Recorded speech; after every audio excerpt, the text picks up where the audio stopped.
Mnyamata yemwe mukumuonayu anakula moyo wa panthuzi ndipo anafunabe kuti moyo ofewawu usazathe. Choncho anapha mayi yake omubereka ndi kuwaduladula mapisi ndipo zinachitika kenako muzizira nazo m'maondo. Muja momwe tonse tifunira amayi, zitheka bwanji munthu nkuwapha ifa yoyipa chonchi? Mnyamata uyuyu ndi ndani? Nanga zinatani poti mpaka afike popha khololi? Kodi kapena ndi zizimba? Nanga moyo wake wa masiku onse umamuyendera bwanji? Ndine Dini Studios, khalani pompo pomwe nkhani ikupitilira. Osayiwala ifa Dini Studios timakutsatsirani malonda m'mavidiyo athuwa ndi kupeza anthu ochuluka. Tilankhuleni kuti mumve zambiri. Zina ukamva nkumamveka ngati nzosachitika mdzikoli, pena ngati nzamasewera chabe, koma kuli zinthu zambiri zomwe zikuchitika ku dzikoli zosamveseseka. Uyu mnyamatayu ndi Kukufaria wa ku Goma, DRC. Kukufaria zisanafike podula mayi yake mapisi chonchi, iyeyu poyambapo anabadwa zabwinobwino monga muja momwe tonse tibadwira nkumakula. Iyeyu sanabadwe kuchokera ku banja losambira nima ayi, wakula ndithu mu banja lochitika bwino ndipo anali mwana wosangalala kwambiri. Iye ndi woyamba kubadwa kuchokera mu banja la ana atatu ndipo ali ndi zaka 38 zakubadwa. Kukufaria anali mwana omafuna atakhala ndi zake osati chuma cha makolo ayi, ndipo nthawi zambiri amanyinyirika kupangira zinthu zokhuza ndalama ngati family limodzi. Iye amafuna akhale bwana payekha, moyo nkumapitilira. Mpungwepungwe onse unayamba pomwe banja la bambo ndi mayi yake linasokonekera nkugawana makatani. Ana onse atatu anatsala ndi mayi yawo ndipo chuma chambiri chinatsala ndi mayiwa ndi ana. Koma nthawi zonse mayi akapereka ndalama kwa Kukufaria kuti igwire ntchito ina yake, imapezeka yaonongedwa yatha, yamweredwa, ina yapita nzisangalalo. Ndipo mnyamatayo amanjoya muja moti amaona kuti moyo ukuchepa, zisangalalo zikumuchulukira. Koma tsiku lina kunacha zabwinobwino muja kuchera masiku onse, ndipo Kukufaria anauza mayi yake kuti agulise malo akulu omwe amawadalira anali nawo, nkumati iye ndalamayo akuyifuna. Mayi anakanisisa ganizoli ndipo mpaka anasemphana zichewa. Ndiye paja amati tsoka likakuona umapunthwa ndi jumbo yomwe. Kukufaria anakawaledzerera mayi yake ndipo kenako anafika ku nyumba ndi kupeza mayi yakewo ali ku kitchen. Iye poona kuti kulibe wina aliyense anatenga chibonga ndi kumenya mayi yakewo mmutu, ndipo posachedwetsa mayi anafera pompo. Nthumazi inamugwira. Zindithera bwanji nanga after kuwapha mayi yanga? Anthu akadziwa nkhani ivutatu iyi.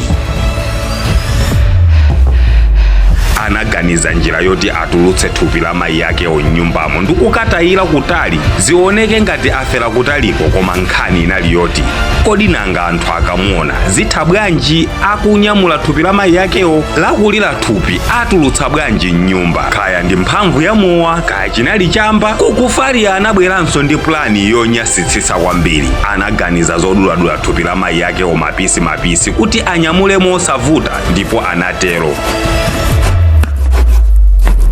Ndipo atatero anatulukadi mnyumbamo popanda kuonedwa ndi wina aliyense kuti wanyamula thupi.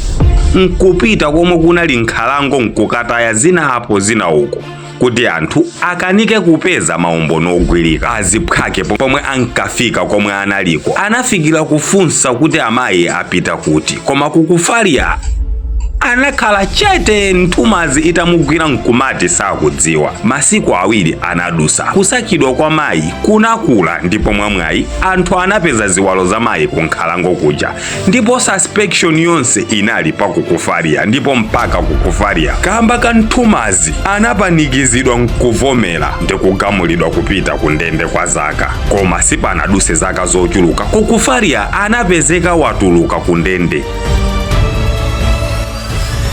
ndi nkhawano zochuluka kuti ngakhale ndatuluka, koma zikatha bwanji ndi achibale anga mikwiyo yawo akandiona motani sakandipangira chiwembu nanenso poti onse ndi okwiya ndi ine. Kusowetseka kwa mtendere ukuku kunapangisa kukufaria kusakafikiranso kwawoko, koma kuthawa kupita kutali kwambiri kopanda wachibale kumalo koopsa kwa yekha nkumakakhala ngati chinyama. Ngakhale maplani onse ankapanga aja anali ofuna kukhala ndi chuma, komabe kukufaria anayamba kukhala movutika kwambiri posowa zokudya komanso zina ndi zina zosowekera mmoyowu. Amagwira maganyu otsuka magalimoto pena pake kuti moyo wake udzipitirira, sacheza ndi anzake, ndipo ati pomwe wakhala amakhala du. Mukudziwa inu munthu ukakhala ndi mwazi m'manja mwako mwini kukufaria ati iye si wakupha koma zinangochitika mwangozi m'maganizidwe, ndipo tsiku ndi tsiku amakhala akupempha chikhululuko kwa Mulungu komanso kwa mayi akewo, ndipo iye ati ndi osinthika kwambiri ngakhale zili zovuta kuliuza dziko zakusinthikako. Alibe mkazi, alibe mwana, yekha nkanyumba kosalongosoka, moyo nkumapitilira m'mazunzo momwemo. Musangopitilira nkhaniyi, panganiko like, comment and share nkhani ya kukufaria.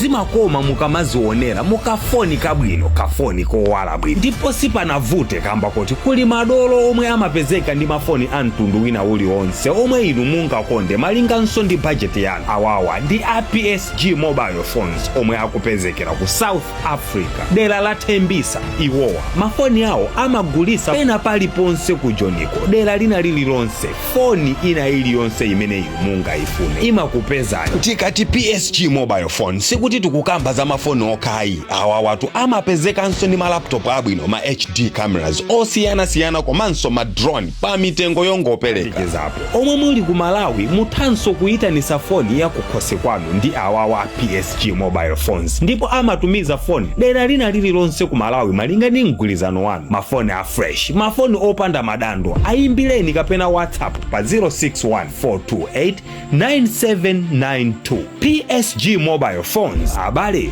foni uzithako kutulusa mthumba mwa ndidi.